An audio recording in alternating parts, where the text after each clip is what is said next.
पाक चीन ताल्लुकात को मुस्तहकम करने की जानिब एक और कदम। दोनों मुल्कों ने बाहमी ताउन की मुत्तादिद यादाश्तों पर दस्तखत कर दिए। वज़ीर आज़म शहबाज शरीफ और चीनी नायब वज़ीर आज़म ही जिनपिंग भी दस्तखत करने के मौका पर मौजूद थे। वज़ीर आज़म ने तकरीब से खिताब में कहा कि हम सी पैक के सेकंड फेज़ में दाखिल हो रहे हैं। हम चीनी सदर के विजन के मुताबिक खित्ते में तरक्की के लिए कोशां हैं।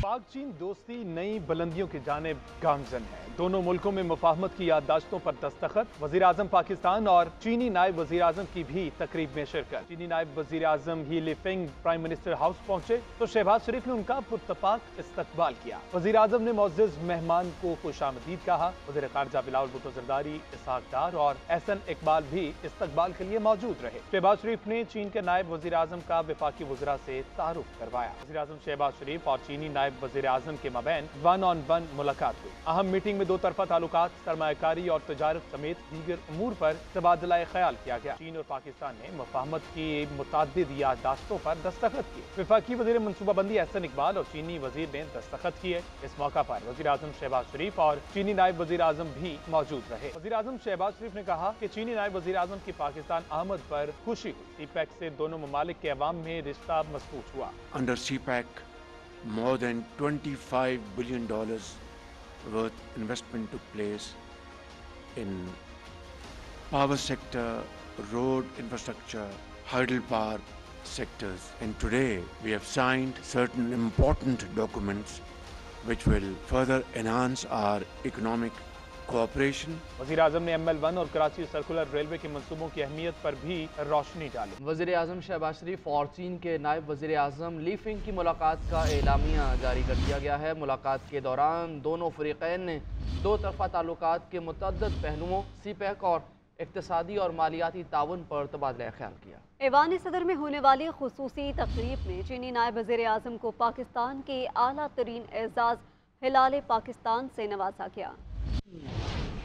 चीन एक आहनी भाई और स्ट्रैटेजिक पार्टनर के तौर पर पाकिस्तान की मौजूदा इक़्तिसादी और माली मदद जारी रखेगा। वज़ीर आज़म शहबाज शरीफ और चीन के नायब वज़ीर आज़म ली फैंग की मुलाकात का एलामिया जारी। एलामिया में कहा गया है कि स्ट्रैटेजिक शराकतदार और काबिल एतमाद दोस्त के तौर पर दोनों ममालिक हमेशा मुश्किल वक्त में एक दूसरे के साथ खड़े हुए हैं। पाकिस्तान में सैलाब, इलाकाई मसाइल पर दोनों ममालिक के दरमियान इत्तेफाक राय है। दोनों रहनुमाओं ने बुनियादी मफादात के तमाम मसाइल पर एक दूसरे की हिमायत के अज़्म का अदा किया। नायब वज़ीर आज़म ने सदर शी जिनपिंग की खुशहाली और तरक्की के लिए चीन की भरपूर हिमायत का पैगाम पहुँचाया। नायब वज़ीर आज़म ने कहा कि पाक चीन दोस्ती मुनफरिद है और दोनों ममालिक के अवाम के दरमियान गहरे बिरादराना ताल्लुकात की वजह से वक्त की तब्दीली का मुकाबला करती रही। ऐवान सदर में होने वाली एक खसूसी तकरीब में सदर मुमलिकत डॉक्टर आरिफ अलवी ने चीनी सदर शी जिनपिंग के नुमाइंदा खसूसी और नायब वज़ीर आज़म ली फैंग को हिलाल पाकिस्तान से नवाजा।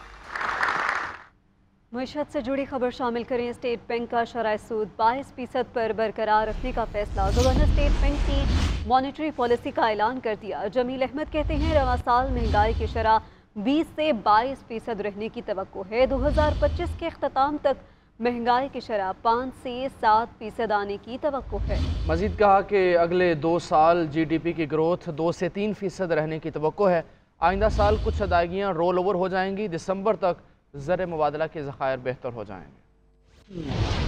जो पॉलिसी रेट की बात है तो देखें, जो IMF रिलेटेड बात की गई है तो IMF ने किसी जगह पे ये नहीं कहा हुआ कि पॉलिसी रेट इंक्रीज किया जाएगा। उन्होंने कहा कि हमारा मॉनेटरी पॉलिसी स्टांस जो है अग्रेसिव रहेगा और हम अग्रेसिव मॉनेटरी पॉलिसी स्टांस को मेंटेन करके चलेंगे। ये एक डाटा ड्रिवन अप्रोच है जिसमें कि हम एक्सटर्नल सेक्टर के रिलेटेड डेवलपमेंट्स जो है उसको भी देखते हैं, इन्फ्लेशन और मॉनेटरी रिलेटेड जो डेवलपमेंट्स होती हैं उसको भी देखते हैं और उसके साथ साथ इन्फ्लेशन रिलेटेड एक्सपेक्टेशंस जो है वो कंज्यूमर्स हमारे और बिजनेसेस जो है वो क्या सोचते हैं उसको भी देखते हैं और इन सब चीज़ों को देखने के बाद मॉनेटरी स्टांस जो है वो कमेटी उसके ऊपर फैसला करती है। और आज की मीटिंग में कमेटी ने ये सब चीज़ें रिव्यू की और उसके बाद उसने ये डिसाइड किया कि फ़िलहाल जो हमारा मॉनेटरी स्टांस है और एग्जिस्टिंग जो पॉलिसी रेट है वो अलाइंड है विद द मार्केट फंडामेंटल्स और हमारा स्टांस इस रेट पे ऊपर भी अग्रेसिव मॉनेटरी स्टांस है।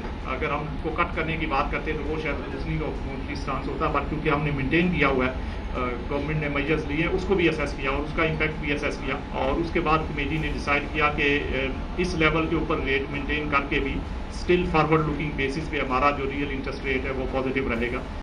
पाकिस्तान के मुआशी अशारिये बेहतरी की जानिब गामजन है। यकीन है जल्द मईशत मुस्तहकम हो जाएगी। वज़ीर ख़जाना इसहाक़ डार का bank of China Islamabad branch की इफ्तिताही तकरीब से खिताब।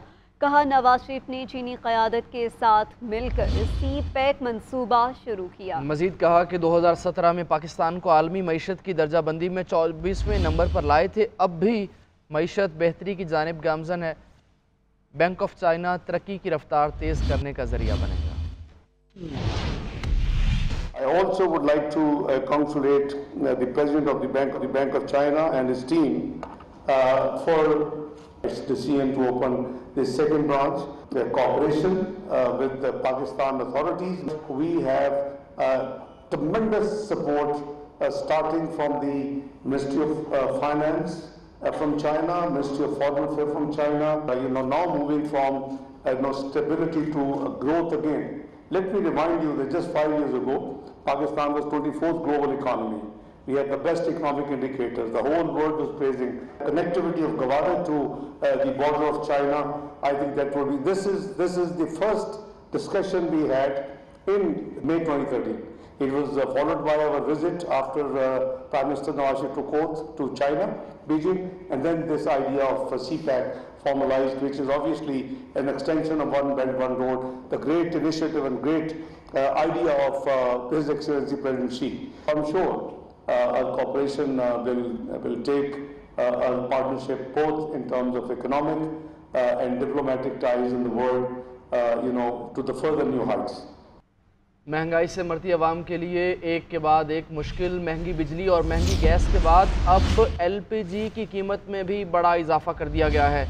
एलपीजी की कीमत 23 रुपये 85 पैसे फ़ी किलो से बढ़ाकर 201 रुपये 15 पैसे फ़ी किलो मुकर्रर कर दी गई है, जो कि बहुत बड़ा इजाफा है। मजीद जान लेते हैं ब्यूरो चीफ इस्लामाबाद मियां शाहिद से। जी मियां शाहिद, हुकूमत ने जाते जाते एलपीजी की कीमतों में बड़ा इजाफा कर दिया है, बताइएगा।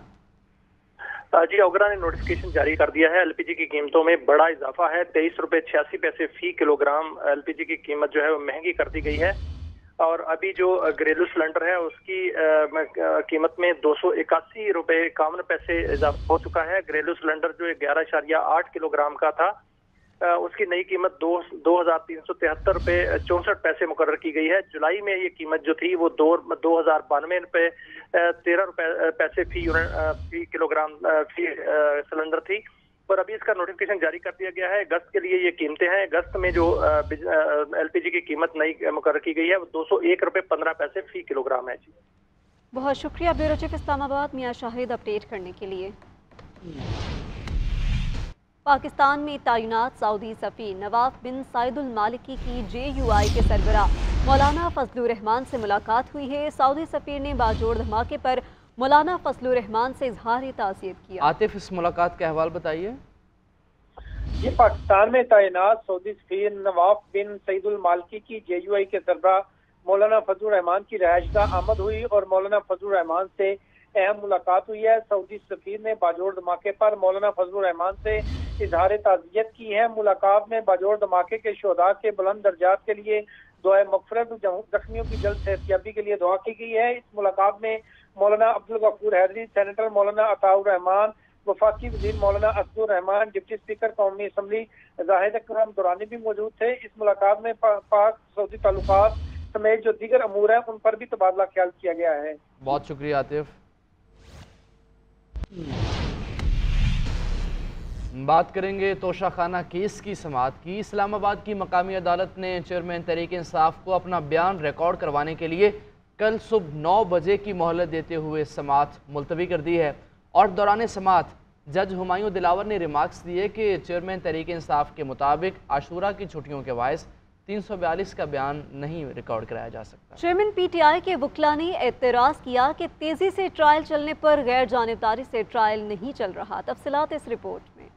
तोशाखाना केस की समाअत का आगाज हुआ तो अदालत को एक बार फिर आगाह किया गया कि साबिक वज़ीर-ए-आज़म ने अब तक बयान रिकॉर्ड नहीं करवाया, जबकि दूसरी जानिब उनके वकला ने इस ज़िम्न में एक मरतबा फिर मजीद वक्त देने की इस्तदा की। इस मौके पर चेयरमैन PTI भी कमरा अदालत में मौजूद थे और उन्होंने जज को आगाह किया कि उन्हें सवालात फराहम किए गए हैं और इन सवालात को बगौर पढ़ने के बाद ही बयान रिकॉर्ड करवाना चाहते हैं। वो कोई वकील नहीं है और इसीलिए सवालनामा पढ़कर मुकम्मल इत्मीनान के बाद ही बयान रिकॉर्ड करवाएंगे, जिस पर जज ने रिमार्क्स दिए कि आपकी लीगल टीम आपके साथ ज्यादती कर रही है। उनका मजीद कहना था कि अगर ख्वाजा हारिस चाहें तो एक एक सवाल आपको बता और समझा सकते हैं। साबिक वज़ीर-ए-आज़म ने कहा कि उनके खिलाफ इस वक्त 150 से जायद केसेस ज़ेर-ए-इल्तिवा हैं, जिनमें वो शामिल तफ्तीश है और उन्हें दीगर अदालतों में पेश होना होता है। इलेक्शन कमीशन के वकील और अदालत की जानिब से इस ज़िम्न में मजीद इस्तफसार और सवालात के बाद चेयरमैन PTI के वकील ख्वाजा हारिस ने कहा कि गन पॉइंट पर केसेस नहीं सुने जा सकते। जज हुमायूं दिलावर ने इमरान खान के वकील ख्वाजा हारिस से इस्तफसार किया कि आपको बहुत वक्त दिया गया, आपने बयान रिकॉर्ड नहीं करवाया। वकील ख्वाजा हारिस बोले कि ये अफसोस की बात है कि हाई कोर्ट में मामला पेंडिंग था और यहाँ कार्रवाई चलाई जाती रही, जिस पर जज ने कहा कि अदालत ने मुल्जिम को मुनासिब वक्त दिया है। जिसके बाद एक बार फिर चेयरमैन PTI के वकला ने 342 के बयान की समाअत मुलतवी करने की दरख्वास्त दायर की। चेयरमैन PTI के मुताबिक आशुरा की छुट्टियों के बायस 342 का बयान नहीं बनाया जा सका। चेयरमैन PTI के वकला के मुताबिक तेजी से ट्रायल चलने पर गैर जानिबदारी से ट्रायल नहीं चल रहा। चेयरमैन PTI ने भी सेशन अदालत पर एतमाद का इजहार नहीं किया। तोशाखाना केस हतमी मराहिल में दाखिल हो चुका,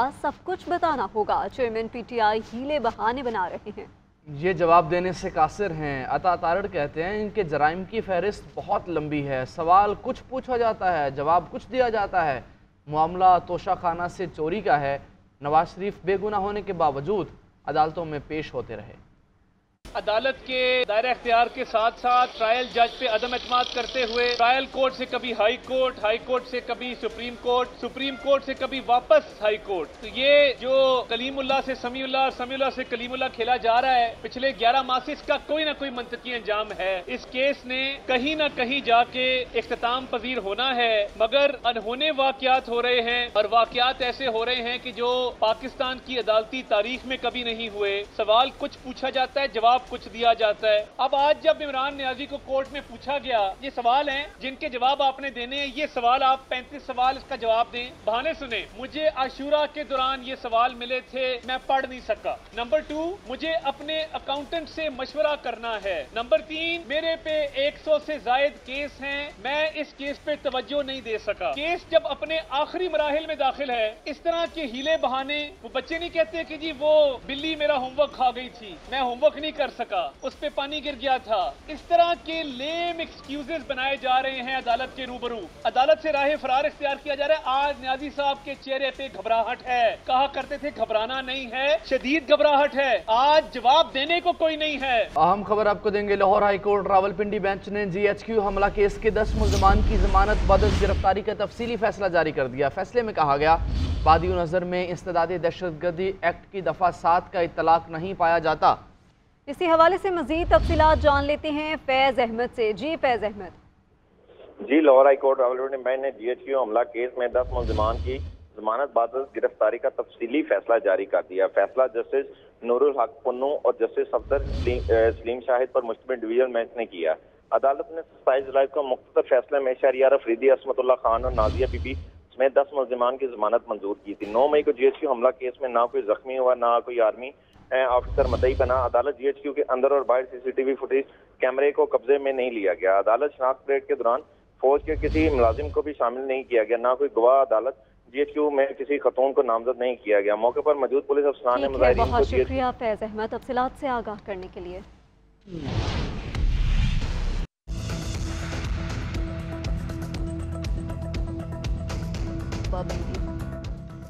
बराह रास्त आपको लिए चलेंगे इस्लामाबाद। वफाकी वजीर बराए मनसूबाबंदी एहसन इकबाल तकरीब से खिताब कर रहे हैं। Poverty alleviation, improved access to education and healthcare, and enhance the overall quality of life through energy security and better connectivity. Excellencies, Pakistan, with its unique history and geographical location and rich cultural heritage, stands as a bridge between civilizations. We firmly believe that through CPEC and the BRI, we can promote cultural exchanges, educational collaboration and tourism between our nations, deepening mutual understanding and appreciation. As we rejoice the success of CPEC, we also acknowledge the challenges that lie ahead. It is through joint efforts, dedication, and unwavering commitment by the leadership of both countries that we will continue to overcome obstacles and realize the full potential of this game-changing initiative. As Chinese saying goes, strong wind reveals the strength of grass and और अब आपको update करें KMC anti encroachment cell की university road पर कार्रवाई। फुटपाथों पर और service road से तजावुजात को हटा दिया गया। KMC हुकाम ने पथारे, ठेले और कैबन जब्त कर लिए। इसी पर बात करेंगे अपने नुमाइंदे राशिद सिद्दीक से। राशिद, बताइए इस कार्रवाई के हवाले से। हाँ जी, शुक्रिया। KMC हुकाम की जानिब से ये बड़ी कार्रवाई की गई है। मेन यूनिवर्सिटी रोड पर जो तजावुजात कायम थे उनको मिसमार किया गया। KMC एंटी इंक्रोचमेंट की जानिब से जो फुटपाथ और सड़कों पर पथारे और ठेले लगे हुए थे उनको भी जो है वो कब्जे में ले लिया गया है और इस हवाले से मुतअद्दिद दुकानदारों को जुर्माना भी आयद किया गया, जबकि जो मजबूत और पुख्ता तजावुजात थी उनको जो है वो मुख्तलिफ मशीनों की मदद से काटा भी गया है। जी सही है राशिद, शुक्रिया। नाज़रीन, आम इंतखाबात से पहले तमाम सियासी जमातें जोड़ तोड़ में मसरूफ़ हैं। ज़राए के मुताबिक बलूचिस्तान में नून लीग में शमूलियत के लिए बड़ी शख्सियात ने कमर कस ली है। साबिक वज़ीर आला बलूचिस्तान जाम कमाल समेत साबिक वुज़रा और सेनेटर्स जल्द नून लीग में शमूलियत का ऐलान करेंगे। पंजाब में इस्तेहकाम पार्टी पाकिस्तान मुस्लिम लीग नून से सीट एडजस्टमेंट की ख्वाह हैं। आम इंतखाबात से कबल बड़ी सफबंदियां, बलूचिस्तान से मुतादिद सियासतदानों की मुस्लिम लीग नून में शमूलियत का इम्कान। शहबाज शरीफ का दौरा कोयटा भी मुतवक्के। ज़राए का कहना है कि साबिक वज़ीर आला बलूचिस्तान जाम कमाल जल्द मुस्लिम लीग नून में शमूलियत इख्तियार करेंगे। सूबाई वज़ीर मोहम्मद खान लहरी, सेनेटर अनवारुल हक काकड़ भी नून लीग में शामिल होंगे। बाप पार्टी के सेनेटर सरफराज बुगटी, साबिक वज़ीर आसिम कुर्द और साबिक सूबाई वज़ीर सरफराज टोमकी भी जल्द नून लीग का हिस्सा बनने का ऐलान करेंगे। ज़राए का कहना है कि जाम कमाल के सरबराही में वफ्द वज़ीर आज़म से मुलाकात के लिए 2 रोज से इस्लामाबाद में मुकीम है। वफ्द से मुलाकात के बाद शहबाज शरीफ का रवां हफ्ते कोयटा का भी दौरा है। वज़ीर आज़म के दौरे में मजीद सियासी शख्सियात नून लीग में शमूलियत इख्तियार करेंगी। पंजाब में मुस्लिम लीग नून और इस्तेहकाम पाकिस्तान के दरमियान बातचीत जारी। इस्तेहकाम पाकिस्तान लाहौर समेत सूबे भर में नून लीग से 15 से जायद सूबाई हल्कों पर सीट एडजस्टमेंट की ख्वाहिशमंद है। MQM के सरबराह खालिद मकबूल सदीकी कहते हैं निगरान हुकूमत के सरबराहों के लिए MQM की मुशावरत जारी है। बुध या जुमेरात को वज़ीर आज़म से मुलाकातों में अपने नाम पेश करेंगे। हमारे नुमाइंदे राशिद सिद्दीक से खुसूसी गुफ्तगू की है। मौजूद हैं इस वक्त MQM पाकिस्तान के सरबराह डॉक्टर खालिद मकबूल सिद्दीकी। उनसे हम जानेंगे कि निगरान वज़ीर आज़म और निगरान वज़ीर आला सिंध के हवाले से MQM पाकिस्तान से वफाकी हुकूमत और सिंध हुकूमत से उनके राब्ते कहाँ तक पहुँचे। अच्छा डॉक्टर साहब, बताइएगा कि वफाकी हुकूमत से और सिंध हुकूमत से राब्ते कहाँ तक पहुँचे। देखिए, सूबाई जो निगरान हुकूमत है वो तो MQM के साथ मुलाकात से ही शुरू हो सकती है, वरना अपोजिशन लीडर के बगैर तो मीटिंग हो ही नहीं पाएगी, उसका कोई उसूल ही नहीं है। और जहाँ तक वफाक का मामला है तो शायद चाइनीज़ नायब सदर वो नायब वज़ीर आज़म आए हुए हैं, उनकी वजह से कल मुमकिन नहीं है, लेकिन बुध और जुमेरात को शायद इस हवाले से हमसे मुलाकात होनी है वज़ीर आज़म की भी और उनकी टीम की भी। अच्छा डॉक्टर साहब, वज़ीर आला सिंध और जो निगरान वज़ीर आला होंगे उस वज़ीर आज़म होंगे, उस हवाले से आपने कोई नाम पेश किए हैं? हमारे यहाँ डिस्कशन जारी है, अभी पेश नहीं किया, जब मुलाकात होगी तो पेश करेंगे इंशाल्लाह। देखिए, MQM के सरबराह डॉक्टर खालिद मकबूल सिद्दीकी ने यह कहा कि वज़ीर आला सिंध के जो भी निगरान वज़ीर आला होगा वो उनकी मशावरत के बगैर नहीं होगा और सिंध हुकूमत को उनके साथ बैठना होगा, जबकि जो वज़ीर आज़म होगा उस हवाले से बुध या जुमेरात को उनकी वज़ीर आज़म से या वफाकी हुकूमत की जानिब से जो कमेटी बनाई गई है उनसे मुलाकात तय है और उसमें तमाम तर चीज़ें तय की जाएंगी। जी